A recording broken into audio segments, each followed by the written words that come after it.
Bir gün İbn Sina iki quzunu iki ayrı qəfəsə qoyur. Quzular eyni yaşda, eyni çəkidə, eyni növdən olurlar və eyni yemlə qidalanırlar.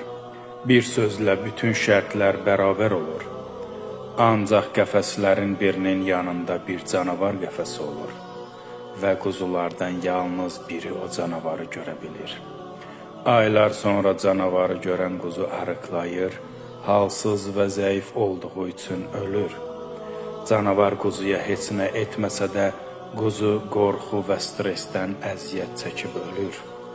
Canavarı görməmiş digər quzu isə kökəlir və sağlam olur. Bu təcrübədə İbn Sina psixoloji təsirin sağlamlığa və bədənə müsbət və mənfi təsirlərini sınaqdan keçirmişdir. Heç bir şey insan orqanizminə qorxu, narahatlıq və stressdən daha çox zərər verə bilməz. Ona görə də gərək sağlamlığımız üçün fikirlər və düşüncələrimizi müsbətə və yaxşılığa çevirək.